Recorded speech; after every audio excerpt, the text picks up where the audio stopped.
जय हिंद जय हिंद।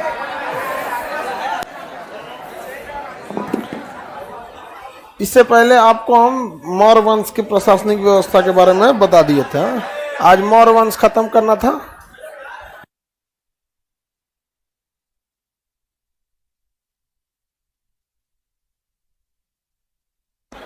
कौन ची एकरा घटल है? अच्छा दे दो उसको। हमेशा ही तो कुछ ना कुछ घटले रहता है, हमका फिर एक घट गया।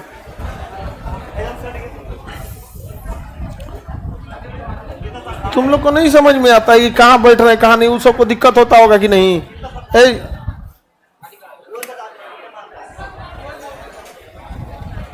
यहाँ भीड़ ज्यादा हो गई, 3 ठो को दूसरे हॉल में शिफ्ट कर दो। यहाँ इधर, यहाँ पे 2 ठो। हाँ ये 2 ठो। हाँ यहाँ पे, हाँ आइए 2 ठो। आओ दूसरे हॉल में जाओ, बैठ जाओ, जाओ 8 या 10 में भेजो। 20 बार समझाया जाता है। बेंच नहीं है वो कि आप वहाँ पे रेगुलर हिसाब से बैठते रहोगे।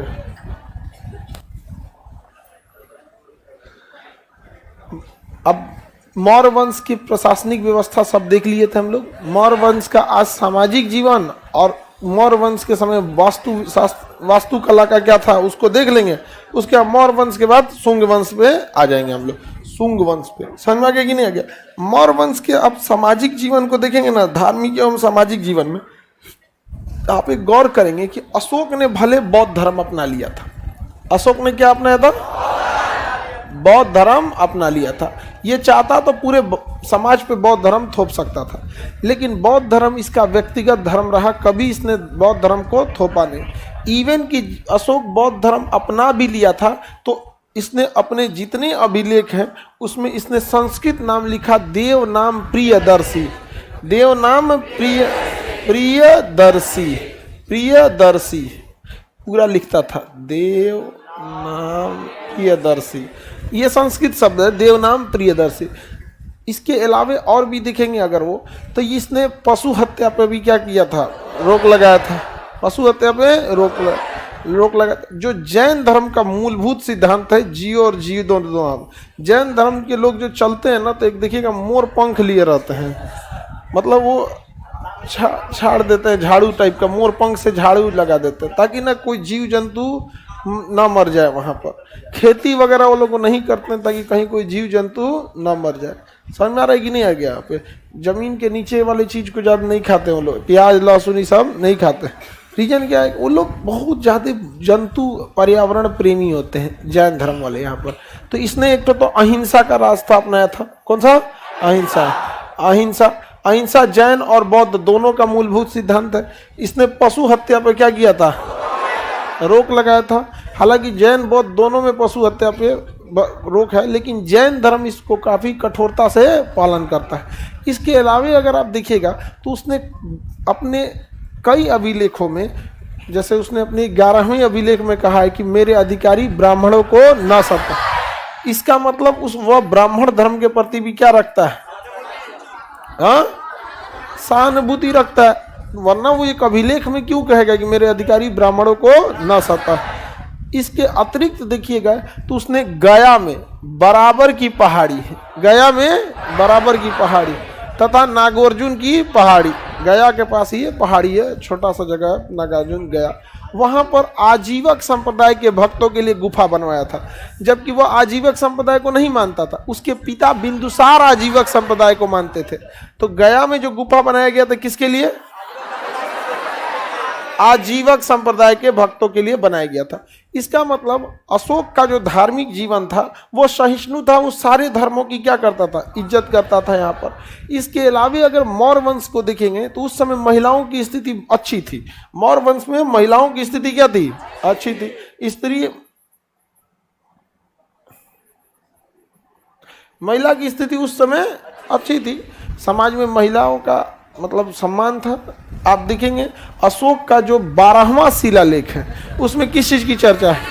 स्त्री महामात्र की चर्चा। अशोक का 12वां शिलालेख स्त्री महामात्र पढ़ा चुके हैं आप लोग को। 13वां है कलिंग, 14वां में तो कहा है कि हमारा गलती नहीं है।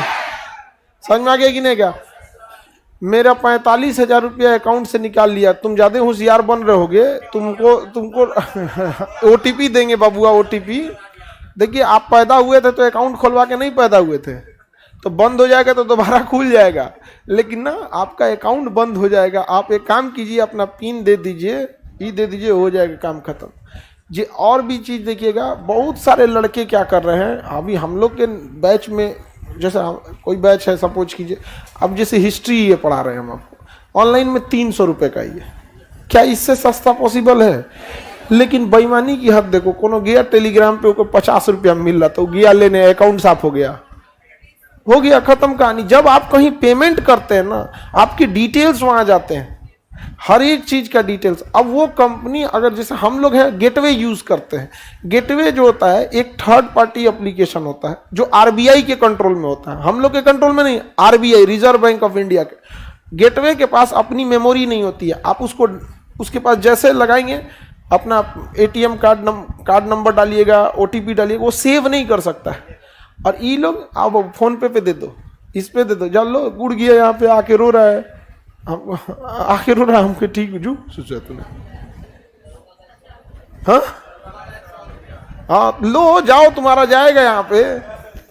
हमेशा याद रखना, जो भी चीज मतलब सेंसिटिव रहती है ना, गूगल प्ले स्टोर अपने यहाँ से हटा देता है, इसलिए कई एप्लीकेशन देखिएगा आप प्ले स्टोर पे नहीं मिलेगा, उसे क्रोम से डाउनलोड करना पड़ेगा। जाओ तुम उड़ो, ढेर होशियार बनोगे तो क्या होगा, जाएंगे यहाँ पे। अब हमारे पास आके रो रहा था, ये भी कुछ ना कुछ गलती किया होगा, या तो ये इसके पास कॉल आया होगा कि आपका अकाउंट नंबर बंद होने वाला है, चालू कर दीजिए। तुम्हारा 400 रुपया गया था, तो उतने बैलेंस था ना, तो तुम काहे लिए ओटीपी दिया था?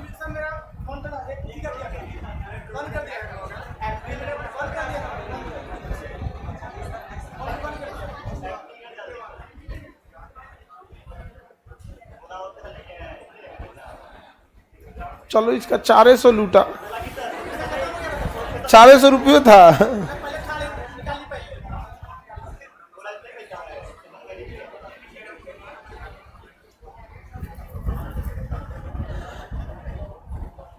चलिए वो आगे बढ़े। तो इस समय महिलाओं की स्थिति के लिए था, अच्छी थी।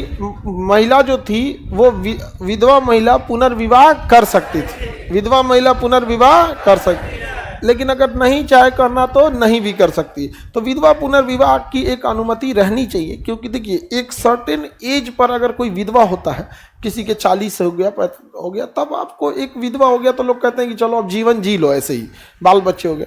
लेकिन कई बार ऐसा होता है, पहले बीमारियां भी थी, मेडिकल साइंस भी उतना ठीक नहीं था, विवाह हुआ 1 आध साल, 1 ही 2 साल में किसी की पति की मृत्यु होगी, तो उसके लिए जीवन पाठ का बड़ा मुश्किल है। रीजन क्या हुई, भारत जैसे देश में हमारे यहाँ लोग मतलब किसी को, मतलब 80% लोगों को पकड़िएगा ना, जो कुछ नहीं करेगा वो दूसरे में कमी बहुत निकालेगा। जिसका खुद का घर ससुरा ठीक नहीं होता वो ताजमहल में कमी निकालता है।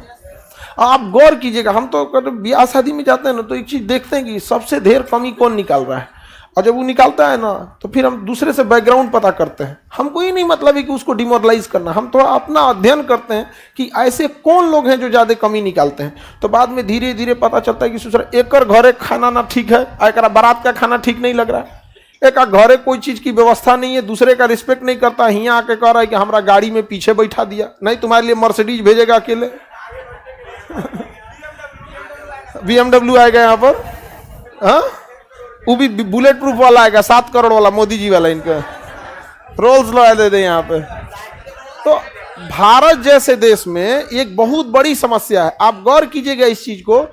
2 कौड़ी वाले लोग बहुत ज्यादा चिल्लाते हैं यहाँ पे, अरे तुमको व्यवस्था तो तुम ही कर दो, नहीं समझे, बिना मतलब की चीजों में ऐसा बोलेगा सब, जिसका कोई हद नहीं। जैसे आप ऐसे नॉर्मल सी चीजों में दिखेगा, जहां आप कहिएगा कि जैसे बिहार में हमारे मुख्यमंत्री का जो डिसीजन है शराब बैन करना, आप लड़की लोग खुद से सोच के देखिए, शराब आदमी पी के पुरुष महिलाओं को गाली देता था।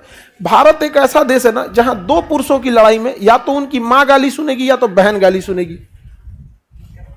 आप कभी गौर किए इस चीज को? वो बेचारी घर में रहती हैं, उनको कुछ नहीं, लड़ाई झगड़ा से उनको मतलब ही नहीं है यहाँ पे, लेकिन 2 आदमी की लड़ाई में माँ और बहन को गाली सुनना पड़ता है। तो शराब का साइड इफेक्ट आप इनसे पूछिए, क्या होता है। तो आप भारत जैसे देश में कल्पना कीजिए, एक देश किसी भी राज्य का मुख्यमंत्री या कोई भी नेता का सबसे बड़ा रिस्क होता है कि कोई उसे ऐसा काम ना करे कि उसका वोट हमेशा के लिए खत्म हो जाए। अब नीतीश कुमार ने शराब पे बैन लगाई है, जो पीने वाले थे वो तो एकदम, लेकिन कितना कठोर डिसीजन है, कितना कठोर डिसीजन है कि मत दो, लेकिन हम समाज में इस चीज को खत्म करेंगे। अब लोग हल्ला क्या करते हैं, चोरी छुपे बिक रहा है, नहीं, चोरी छुपे लोग पी रहे हैं। और जो अगर कोई पी रहा है ना तो उसका पड़ोसी डरपोक है ना, तो कंप्लेन कर देगा ना, तो बहुत तेज कार्रवाई हो रही है इस पे, होती भी है कार्रवाई।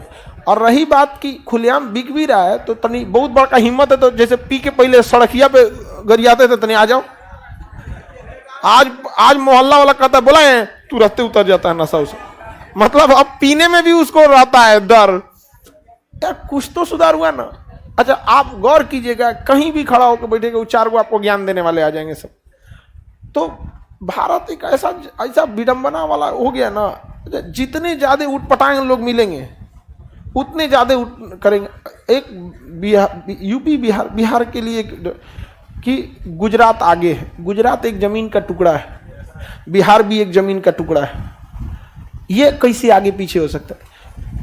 कहेंगे गुजरात में व्यापार नहीं, गुजराती खुदे व्यापारी टाइप के होते हैं। वो कभी भी देखिएगा ना, जो भी व्यापारी टाइप के होंगे ना, छोट मोट झगड़ा में नहीं फंसता है। अच्छा भैया जो नहीं समझ में आ गया। तो हम लोग की मेंटेलिटी, अब अशोक के समय क्या था, विधवा पुनर्विवाह अशोक ने पूरा परमिशन दिया था, ब्याह करो। रीजन समझिए क्या है उसका, अगर कोई महिला है उसके मान के चलिए पहले तो विवाह 25 साल के आसपास में एज में उसकी पति की मृत्यु हो गई, अब वो विधवा हो गई। अब समाज का एक हिस्सा जो है ना इस बात से खिलाफ है कि वो दूसरी शादी न करे।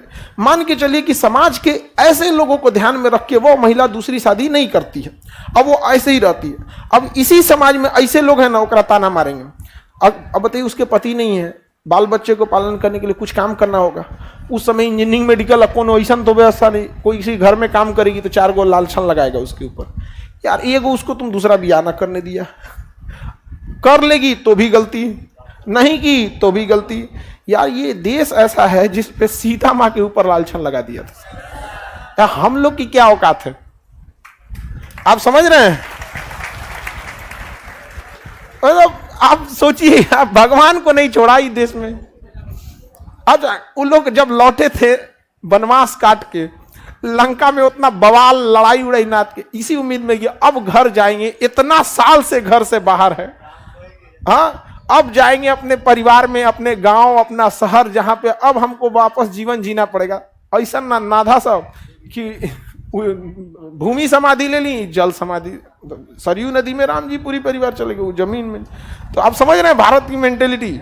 तो ये बड़ा अजीब स्थिति आ जाती है हमारे यहाँ। देखिएगा कि अगर कोई व्यक्ति है, अगर किसी के पिता की, भगवान न करे किसी के सर से पिता का साया जाए, माता पिता बहुत जरूरी हैं, लेकिन अगर किसी के माता पिता की देहांत हो जाती है ना, 10 दिन तक लोग आएंगे, अरे हम हैं ना कुछ नहीं होगा, हम हैं ना कुछ नहीं होगा। अरे 13 तक के बाद लोग अपना शकल दिखा देते हैं, 10 दिन 1 महीना बीतने के बाद लोग दिखा देते हैं आपको। तो बी स्ट्रॉन्ग इन इंडिया, समझ में आ गया कि नहीं आ गया यहाँ पर। तो अशोक को ये बात भली भांति पता थी। हालांकि आने वाले आगे समय में लोगों ने महिलाओं के पुनर्विवाह पे रोक लगा दिया, विधवा पुनर्विवाह पे, समझ में आ गया कि नहीं। अब बताइए वो विधवा पुनर्विवाह, अच्छा उसके बाद ऐसा ही समस्या नहीं ना, एक विधवा को बड़ा रूढ़िवाद माना जाता है। जब राजा राम मोहन राय थे तो उस समय विधवा के अगर सुबह सुबह विधवा के ऊपर नजर पड़ जाती थी, लोग कहते थे दिन खराब हो गया, अशुभ हो गया। अजब आले यार, भूख से यहाँ कुत्ता रोता है तो लोग कहते हैं अब शगुन हो रहा है, खिला दो यार खाना उसको, उसके यहाँ कोई नहीं आता है खाना। उन गरीब उन जानवरों को नहीं पता है ना खाना के लिए पैसा लगता है, उनको पता चल जाता तो वो भी कमा लेते सब। सही बताते हैं, उन बहुत खुददार होते हैं जानवर। आप गौर कीजिएगा, मान के चलिए आपके यहाँ से गाय जा रही है ना, एक दुकानदार अगर मार के भगा देगा और दूसरा दुकानदार उसको खाना देगा ना, 2-4 दिन बाद गाय उस दुकान पे नहीं रुकेगी, वो जहाँ खाना देता है वहां रुक के चल गएगी खा के। यहाँ पे वो लोग के अंदर भी मानवता होती है यहाँ पे। तो बड़ा मुश्किल होता है हम जैसे लोगों को, मतलब इंडिया में आप गौर कीजिएगा इस सबको संभालना यहाँ पर, समझा गया कि नहीं आ गया। तो अशोक ने विधवा पुनर्विवाह का अनुमति दिया, सही किया या नहीं किया। लेकिन राजा राम मोहन राय के समय इसको क्या किया गया था, सती प्रथा की व्यवस्था थी। विधवा मर गई, जीने ही नहीं देता था उसे, पति के साथ क्या किया था, लगा के जला दिया जाता था। और ईश्वर चंद्र विद्यासागर के समय विवाह करने ही नहीं दिया जाता था, तो अशोक ने इस चीज को क्या किया था, रोका था। इस समय वैश्यावृत्ति भी थी, प्रोस्टिट्यूशन जो था वैश्यावृत्ति भी थी। जो महिला वैश्यावृत्ति में लग जाती थी उसे रूपजीवी कहा जाता था। रूपजीवी समझ में आ गया कि नहीं गया, वैश्यावृत्ति। तो महिलाओं की स्थिति जैसे है कि मतलब ऐसा नहीं था कि सती प्रथा जैसा प्रचलन था या विधवा पुनर्विवाह पे रोका गया था, ऐसा प्रचलन नहीं था।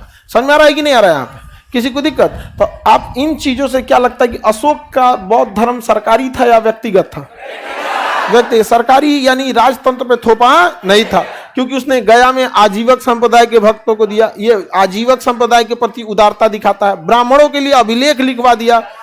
ये हिंदू धर्म अर्थात ब्राह्मण धर्म के प्रति क्या दिखाता है, उदारता दिखाता है। बौद्ध धर्म तो था ही वहां पे। जैन धर्म के प्रति भी उसने कभी हमेशा आदर का भाव रखा। किसी को कोई दिक्कत? आगे बढ़े। क्या जी? दास प्रथा शुरुआते से दास प्रथा रहा है भारत में, कहीं पे भी दास प्रथा। तो इस समय दास प्रथा का भी प्रचलन था, दासों की भी खरीद बिक्री होती थी। लेकिन दासों को, क्योंकि अशोक ने अपने राजुक को सख्त निर्देश दिया था कि समाज में जो अच्छा काम करे उसे पुरस्कृत कीजिए और जो गलत काम करे उसे दंडित कीजिए। और अशोक ने अपने धम्म नीति में भी कहा था कि माँ बाप के आज्ञा का पालन करें, ब्राह्मण तथा भिक्षुक का आदर करें और दास तथा सेवक का सहानुभूति रखें। तो इसलिए दासों के समय अत्याचार नहीं होता था। दास प्रथा था लेकिन अत्याचार नहीं हो, क्योंकि यह अशोक का धम्म नीति था। और जब तक अशोक जिंदा था ना, किसी की इतनी औकात नहीं थी ना ये अशोक की बात को क्या कर सके। बाप रे, दो ऐसे शासक हुए प्राचीन काल में जिसके मरने के बाद भी खौफ था, अशोक और एक चंगेज खान। चंगेज खान मरने के 10-20 साल तक ना किसी के अंदर ये हिम्मत नहीं था कहीं पुनर्जीवित मत हो जाए, उसका भूत ना आ जाए यहाँ पर। ये हाल था वहां पर, इतने खतरनाक शासक हुए सब यहाँ पे। अशोक तो खैर ये भी तो शुरुआत में शरीफ नहीं था। अरे कलिंग लड़ाई को इतना ना मारा, कलिंग की जमीन लाल हो गई थी। महाभारत के बाद अगर किसी युद्ध की अगर चर्चा होती है तो कलिंग युद्ध की। छोटे बच्चे को भी मार दिया था सबने, कोई रो रहा था तो शांत नहीं कराया, सब मार दिया सब। बड़ी मार मारा था वहां पे। आगे बढ़ जा। मौर्य काल में समझ में आ गया, यहाँ पे दास प्रथा था, विधवा पुनर्विवाह, वैश्यावृत्ति भी थी, यहाँ पे दूसरे धर्मों के प्रति सहानुभूति थी। अशोक ने गलत किया था। हर इंसान के कुछ वो होते हैं, अच्छाई है तो बुराई भी। आप अपने घर से देखिए, हम लोग से अपना परिवार नहीं संभलता है, हमेशा परिवार में कुछ ना कुछ हुआ रहता है, जबकि परिवार में सब ब्लड रिलेशन वाले रहते हैं। तो एक सोचिए एक लीडर के ऊपर क्या बीतता होगा। हमारे यहाँ में एक चीज है बहुत, देखिए नॉर्वे देश हो गया, यूरोपीय देश हो गया, सब अमेरिका, ये सबको कंट्रोल करना थोड़ा इजी होता है क्योंकि यहाँ समझदार टाइप के हैं। हमारे यहाँ कंट्रोल करना बड़ी उटपटांग है। जितना उटपटांग रहेगा उतने ज्ञान देगा।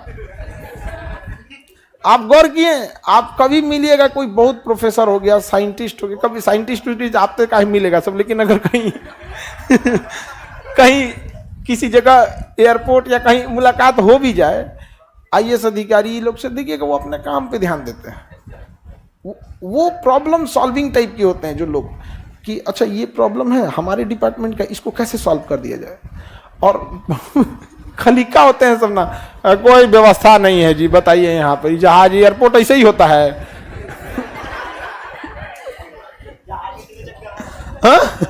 एयरपोर्ट ऐसे ही होता है, बताइए। यहाँ पर एक जैसे जहाज में जाएंगे ना, एयरपोर्ट पे 2 लाइन लगी होती है, एक स्टाफ वगैरह के लिए जो अलग होती है, एक नॉर्मल पैसेंजर के लिए लाइन होती है, और एक बिजनेस क्लास वालों के लिए अलग लाइन होती है। तो बिजनेस क्लास वाले में भीड़ नहीं होता है, सीधे चल जाइए वहां तक, और नॉर्मल वाले में लाइन लगल रहता है। तो बताइए भारत लोकतंत्र है, क्या मतलब बनता है? देखिए उसमें भीड़े नहीं है, हम लोग नहीं जा सकते उसमें। चाचा आपका टिकटवा 5,000 का है, उसका 25,000 का है, यहाँ बराबरी नहीं दिख रहा है तो कहिए आपका भी 25 कर दिया जाए, वहां जाइए। अच्छा ओकरो 25 के जगह 5 कर देते, वही यहाँ आ जाएगा यहाँ पे। खाली सुविधे में बराबरी दिखता है, नहीं दिखता है। अच्छा पूरा किया हुआ था, जब जबरदस्त 4-5 को गोल बना के वहीं बहस कर रहा था। आगे बढ़िए, अब देख लेते हैं वास्तुकला। कौन सा? वास्तुकला। वास्तुकला का मतलब क्या होता है? भवन निर्माण। वास्तुकला का मतलब क्या होता है? भवन निर्माण। उस समय स्तूप का निर्माण प्रचलन में था। ये हो गया आपका स्तूप, ये स्तूप हो गया ये, ठीक है। खाली होलो टाइप का होता था ये बौद्ध धर्म का प्रमुख क्या था? पूजा स्थल होता था। क्या होता था? पूजा। ये शांति का प्रतीक था, बौद्ध धर्म का प्रतीक माना जाता था। इसमें जो गेट होता था उसे तोरण द्वार कहते थे। क्या कहते हैं? तोरण द्वार। ये गेट हो गया तोरण। कई ठो तोरण होते थे, 1-2 तोरण नहीं रहेगा, बड़ा रहेगा तो जैसा हो गया, छोटा में छोटा गेट, बड़ा में बड़ा हो जाएगा, तोरण हो गया। यहाँ पे अभी बिहार, यहाँ पे आपको राजगीर में शांति स्तूप है। शांति स्तूप तो बहुत बड़ा नहीं है, वो तो पहाड़ पे है, तो एरिया वाइज तो बड़ा नहीं है, लेकिन उसमें भी ऐसे आपको तोरण द्वार मिलेगा। ऐसे एक उड़न खटोला से जाया जाता है, तो कौन सी होता है? रोपवे। रोपवे होता है, रस्सी पे से जाते रहता है, उसे रोपवे बोलते हैं। लिफ्ट थोड़े बोलते हैं गधा उसको। अरे बकलोल कहेगा, लिफ्टवा तो सीधे जाता है रे गधा के, रस्सी पे ऐसे चलते रहता है ना, रोपवे बोलते हैं वहां पे। अरे हम ना 2020 लॉकडाउन से जस्ट पहले थे, तो मम्मी और बाकी सब लोग जितने कोचिंग वाले थे यहाँ पे, सब लोग गए लोग अपने यहाँ पे। मम्मी कही हम ना जीते पे। हाँ अच्छा, वो रुकता नहीं है, चलते में चढ़ना है। उसमें 2 टाइप के होते हैं, एक रुकने वाला होता है जो केबिन होता है, जो नया बन गया होगा मेरे ख्याल से, उस समय बन रहा था, पता नहीं अब हम इतने 3 साल हो गया हमारा गईले यहाँ पे हमको। अब उसमें ना दौड़ चल के वो चलते आएगा, ऐसे एक कुर्सी रहेगा और कुर्सिया से चलते रहेगा, और ऊपर आई रस्सी पे लटकल रहेगा, आई पहाड़ पे लेगा, चलते में दौड़ा के इस पे बैठ जाना। अरे बैठ जाओ यहाँ पे। अब हम लोग बैठ सकते हैं, अब मम्मी को बैठने में क्या हो गया? अब थोड़ा सा हम कहें मम्मी लाइए अपना पर्स और हमको दीजिए, हाँ जल्दी बैठिए। अब मम्मी बैठ गई यहाँ पे, हम सामान वामान लेके आए थे। महिला लोग तो बहुत कम में ही भाग दौड़ का काम किए रहते हैं, हम लोग ये पेड़ से वो पेड़ ले कूदले हैं बचपन में। अब मम्मी मेरी संकोच कर रही थी, अरे कैसे ले जाएगा कैसे नहीं। उस सोच रहा ऊंचाई पे ले गया था, तो किसी कारण बंद कर दिया उसको। कुछ टेक्निकल इशू आते हैं, तो ज्यादा देर के लिए नहीं, 1 मिनट के लिए बंद किया, सारा रुक गया, क्योंकि वो एक ही पे सब चलता है। अब इत्तेफाक से हम लोग टोटल 20-25 लोग थे, लोग पूरे कोचिंग वाले थे लोग। और जब मम्मी एक कुछ आगे निकल गए, कुछ पीछे हो गए यहाँ पे, और जो सबसे हाइट वाला जगह था ना, वहीं मम्मी को ले जाके रोक दिया था। अब एकदम पीछे करे, बताओ रे बबुआ हमारा काय बेटा, तब फिर ले गया वहां। कई बार झारखंड में एक जगह दुर्घटना हो गई थी, इसमें गिर गया पिछले साल, वहां गिर गया था। हाँ देवघर में हो गया, देवघर में हुआ था, तो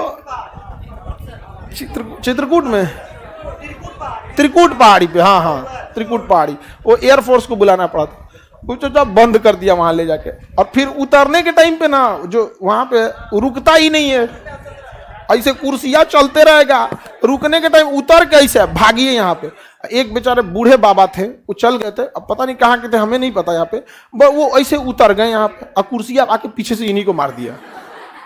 उतर के थोड़ा सा साइड हो जाता है, क्योंकि ये चला जाए, यहाँ पर होता है। तो वहां पे आप देखेंगे ना, शांति स्तूप होगा, वहां का बंदर ना आदमी की तरह खोल के कुछ खा लेता है, कोल्ड ड्रिंक वगैरह होगा ना, खोल के खाएगा। यहाँ पे इतना होशियार थे सब, ये टेट्राहेड्रल पैकेट वाला जो होता है ना, पेप्सी या माजा वगैरह, उसमें उस सबको भी पता है कि लगाया कहाँ जाता है। वो सीक जो होता है ना, पाइप, जो उसको पता रहता है, यहाँ लगा के आराम से पिएगा यहाँ पे। अरे उसका बंदर सब एकदम छीन के खा लेता है सब। तो वहां आप लोग देखे होंगे, तो ये एक क्या होगा, तोरण। तोरण के बाद एक लंबा जगह होगा, मेदी जिसे बोलते हैं, वेदी, मेदी या वेदी। ये खाली जगह होगा, लोग इसमें बैठे रहते हैं। इसी में क्या करते हैं, मतलब वहां तो फोटो खिंचवाता है सुबह, राजगीर वगैरह में तो सेल्फी फोटो, हालांकि ये पूजा स्थल के तौर पे ध्यान लगाने के लिए लोग प्रयोग करते थे। ये जो दीवाल होता था इसे वेदिका कहा जाता है। क्या कहा जाता था? बाउंड्री होती थी, उसे क्या कहा जाता था? वेदिका। मुख्य ये होता था अंडा। क्या होता था? अंडा। ये जो अंडाकार आकृति रहती थी इसे क्या कहते थे? अंडा। और ये जो हो गया इसमें हार्मिका। क्या हो गया? हार्मिका। और सबसे ऊपर छतरी, सबसे ऊपर छतरी, सबसे ऊपर छतरी। ये बौद्ध धर्म का क्या होता था? प्रतीक होता था, शांति का प्रतीक, बौद्ध धर्म और शांति के प्रतीक। तो सबसे ऊपर छतरी और उसके ऊपर हाँ हार्मिका और अंडा आकार अंडा। और खाली जिसमें जगह लोग घूमते थे वेदी, बाउंड्री को वेदिका, गेट को तोरण। आज भी बड़ा गेट को तोरण द्वार कहा जाता है। क्या कहा जाता है? तोरण द्वार, तोरण द्वार। उस समय का ये स्तूप का ये कल्चर था। स्तूप पूजा स्थल था उनके लिए, जहाँ एक जगह वो ध्यान लगा सके। समझ में आ गया कि नहीं आ गया? जैसे गांधी मैदान में गोल घर जो दिखता है ना, तो स्तूप नहीं है, वो तो गोदाम है अनाज का, अनाज रखने का गोदाम है। बट उसका भी स्ट्रक्चर आपको इसे देखने को मिलेगा यहाँ पे। तो ये क्या हो गया? स्तूप। प्रवेश द्वार को क्या कहेंगे? तोरण। दीवाल को वेदिका, अंदर बैठने की जगह मेदी, अंडाकार आकृति, ऊपर चौकोर हार्मिका, और ऊपर निशान, तो सबसे ऊपर का छात्र। ये किस धर्म का प्रतीक? बौद्ध धर्म का प्रतीक।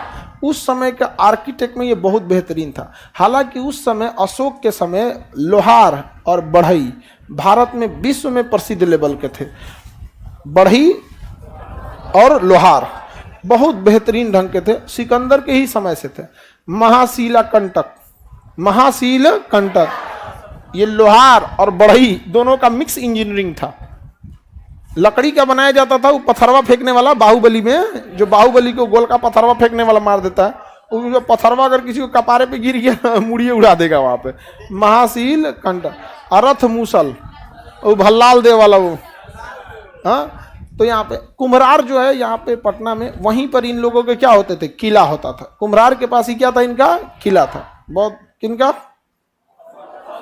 मौर्य वंश के काल का। यहाँ अशोक ने जो स्तूप बनवाया सबसे ज्यादा अशोक ने बनवाया था। और यह उसमें सांची, मध्य प्रदेश में एक जगह है सांची, मध्य प्रदेश का जगह है सांची। सांची का जो स्तूप था, मध्य प्रदेश के सांची का जो स्तूप था, सांची स्तूप जो था वहां का स्तूप सबसे प्रमुख है। तो सबसे बड़ा स्तूप सांची का, सांची का स्तूप। हालांकि अशोक ने सारनाथ में, अशोक स्तंभ बनवाया था, एक पिलर बनवाया था जिसके ऊपर 4 शेर लगवाया था। क्या लगवाया था? 4 शेर थे। समझ में आ गया ना? स्तूप सांची, सारनाथ का अशोक स्तंभ। स्तंभ मतलब पिलर, एक बड़ा सा क्या बनवाया? पिलर, और उसके ऊपर कितने शेर लगवाए थे? 4 शेर लगाए थे। अब वही भारत का क्या है? राष्ट्र चिन्ह है। इसमें अशोक चिन्ह है जी।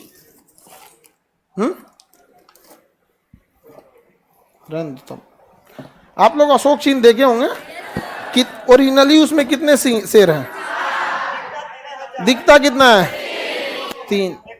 एक पीछे की ओर दिखता है, नहीं दिखता। उसके नीचे देवनागरी लिपि में क्या लिखा है? सत्यमेव जयते, सत्यमेव जयते, सत्यमेव जयते। किसी को दिक्कत?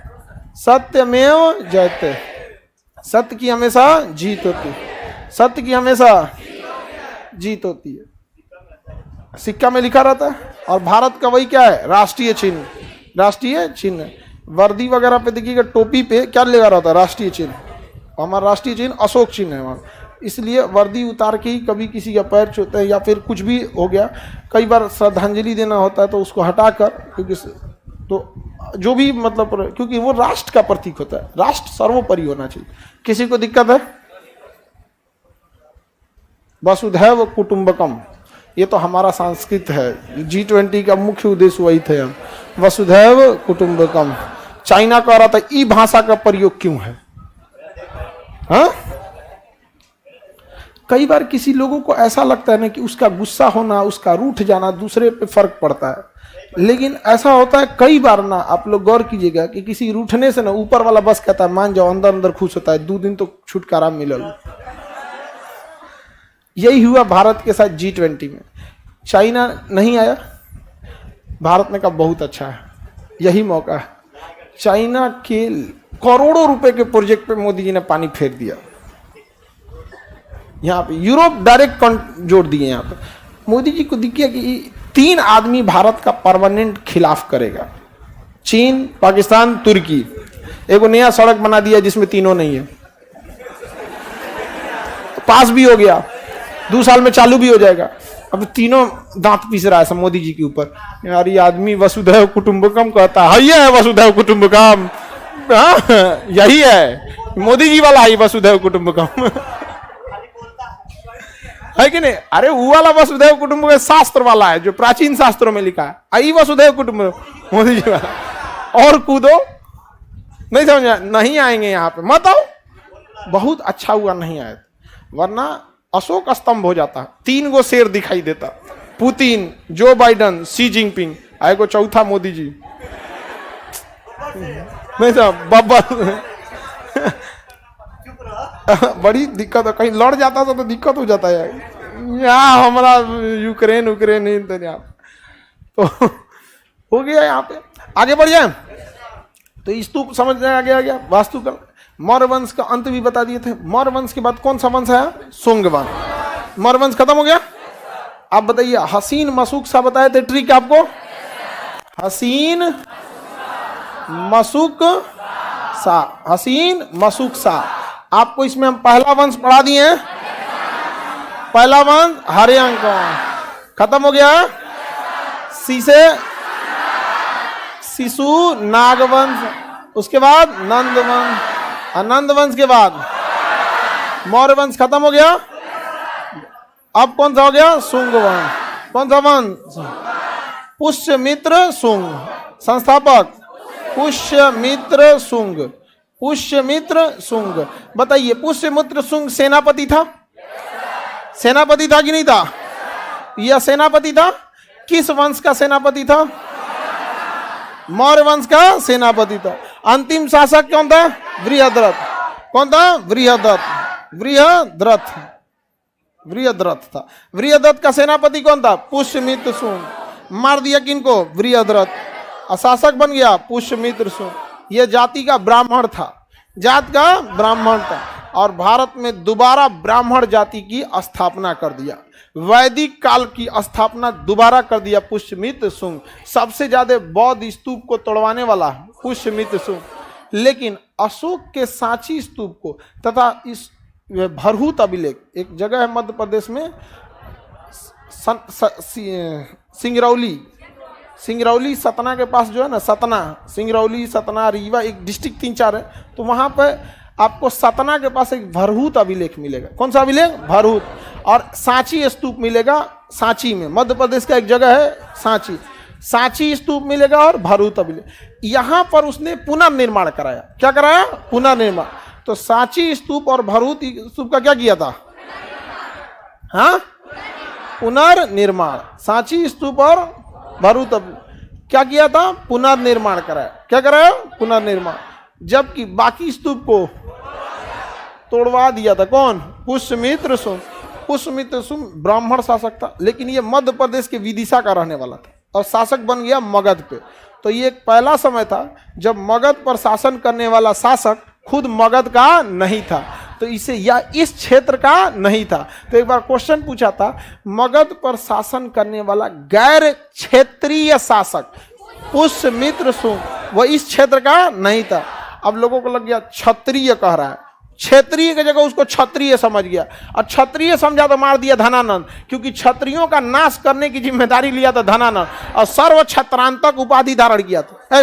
महापदम नंद, महापदम नंद ओकरे बाप। हाँ, दोनों क्षत्रिय धर्म से नफरत करता था। समझ में आ गया कि नहीं आ गया?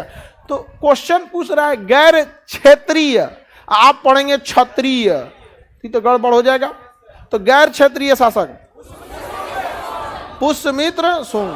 पुष्यमित्र शुंग, पुष्यमित्र शुंग के समय दक्षिण भारत में ना विद्रोह हुआ था। यहाँ पे दक्षिण भारत में क्या हुआ था? विद्रोह। इसने अपने बेटा अग्निमित्र को भेजा, अपने बेटा अग्निमित्र को भेजा, कहा कि मार के आओ। तो अग्निमित्र गया। अग्निमित्र दूर अलग अलग राजाओं में लड़ाई हो रही थी, दोनों को मारा। कहा गया से मेरा हो जाएगा, काहे लड़ रहा था तुम लोग? मगध में ये भी मिल गया। समझ में आ गया? और अग्निमित्र युद्ध के बाद ना एक लंबे समय तक लौटा ही नहीं लौटा। तो ये बेचारा पुष्यमित्र डर गया, हमारा बेटवा का हो गया जी। उस समय व्हाट्सएप नहीं होता था। अब बाद में पता चला तो ये प्रेम चक्कर में फंस गया था।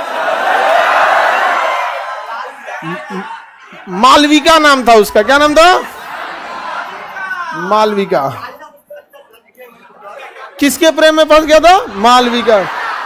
इन लोग का प्रेम प्रसंग, कालिदास उठे तो किताब लिख दिया मालविका अग्निमित्र। नहीं समझ में आया? मालविका अग्निमित्र किताब का नाम। बताइए, कालिदास सबका हल्ला कर देते थे। प्रेम प्रसंग की क्या कर देते? चर्चा कर देते थे। आप समझ में आ गया कि नहीं आ गया? किसी को कोई दिक्कत? मालविका अग्निमित्र, मालविका अग्निमित्र, किसी को दिक्कत नहीं ना? मालविका अग्निमित्र हो गया यहाँ पे, ये हो गया यहाँ पे। अब बाद में उसको समझाए कौन? पुष्यमित्र शुंग। ये सब कुंजी करते रहता है। राजा को एकांतवास से बचना चाहिए, व्यक्तिगत जीवन विलासतापूर्ण जीवन से बचना चाहिए। ये तो तुम बियाह करना बड़ी बात नहीं ना होती है। फिर बियाह कैला के बाद उसको हमेशा उसका तारीफ करने के लिए बैठना पड़ेगा तुमको। कितना अच्छा ही दुकंची उस सजेगी, आपको तारीफ करना पड़ेगा। उस समझा रहा था कौन? उसमें कि तब शासन कहिया कर बबुआ। हाँ, तारीफे में तुम बिजी रहेगा, फिर शासन कब करेगा? यहाँ पे पता चला तुम युद्ध नीति बना रहे हो खूब बढ़िया, कहाँ पे हमला करना है, यवन आक्रमण होने वाला है, चलिए खाना खा लीजिए। अब आपको खाना अच्छा लगेगा। इसकी 2 लाख की सेना है, इधर हाथी सेना, इधर घोड़ों की सेना है, इसको इस नदी को रोकना है। खाना ठंडा हो रहा है जी। अरे तो खाना ठंडा हो रहा है, और खाना ठंडा हो गया। हमरा तो किस्मत फूटल था, एकरा तो समय नहीं है, हम कहा बोले एकरा हम। अब बताओ, गृह युद्ध पे फंस जाएंगे आप। यही समझा रहा था कौन? पुष्यमित्र शुंग। क्योंकि देखिए, पहले रानी वगैरह राजनीति में भाग नहीं लेती थी, तो उनके दिमाग पे स्ट्रेस रहता था थोड़ा सा। और राजा को आंतरिक मामला, मंत्रिमंडल का मामला, पड़ोस का मामला, दुर्ग का मामला, सुरक्षा का मामला, अर्थव्यवस्था का मामला, इतना मेंटल प्रेशर रहता था। अब आप समझिए मेंटल प्रेशर में कैसे, अगर किसी लड़के का क्लास 5 का एग्जाम है और किसी की यूपीएससी का एग्जाम है, दोनों के मेंटल लेवल में प्रेशर अंतर समझ रहे हैं? हाँ, बस वही हो जाता। मेंटल लेवल नहीं मिलेगा ना तो फिर मैच नहीं हो पाएगा आप। अब बेचारा यही समझाया, लेकिन एक बार अगर कोई इस दुनिया में चला गया तो फिर तो मेरा जाता है यहाँ पे। अब पुष्यमित्र शुंग कहा कि यार मेरा बेटा अग्निमित्र जो है, क्या बताया अब इसको यहाँ। तब तक बाहर से यमन से आक्रमण हो गया। कहां से हो गया? यमन से एक नहीं, दू गो आक्रमण हुआ। एगो नहीं, दू गो आक्रमण हुआ यमन से। तो पुष्यमित्र शुंग कहा कि आपकी बेटवा को ना भेजेंगे, ये दुकान फिर कहीं का दिक्कत हो जाएगा यहाँ पे। आपकी अपने बेटा को नहीं भेजेंगे, हम ही हमला करेंगे। तो यमन आक्रमण को किसने मारा? पुष्यमित्र शुंग। पहला को भी हरा दिया, दूसरा को भी हरा दिया। कहा आता है हमारे सामने हमला करने, तुमको समझ में आता है? अशोक के वंश को खत्म किए हम, छोट मोट आदमी समझता है हमको। हाँ, अब तुम कौन सी बोलता है? तुम्हारे यमन का आया था एगो आक्रमणकाली जिसका नाम था सेल्यूकस निकेटर। अशोक का दादा उसको मार के उसकी बेटी से ब्याह कर लिया था। हम उस वंश को विनाश करने वाले हैं, तुम हमारे ऊपर आएगा। नाम सुना है हमको, पुष्यमित्र समझ के फ्लावर समझा है। पुष्यमित्र समझ के फ्लावर समझा, फायर है ये। समझा गया? पुष्पा। हाँ, मार दिया किसको? दोनों यमन आक्रमण को। यहीं रुका नहीं, पातंजलि को बुलाया। बहुत बड़े ब्राह्मण थे योग्य पातंजलि। कहा कि यज्ञ कीजिए, अश्वमेघ यज्ञ होगा। क्योंकि जैसे ही से हराया था पूरे साम्राज्य में दहशत फैला था, यार बड़ी खतरनाक शासक है पुष्यमित्र शुंग, तो अशोक का वंश समाप्त कर दिया, बेटा को भेज दिया उधर यहाँ पे। हाँ, अरे बैल कहीं का बियाह नहीं किया। बताइए, वो गधा कह रहा है कि पुष्यमित्र संग बियाह नहीं किया था, तो क्या डाउनलोड किया था क्या?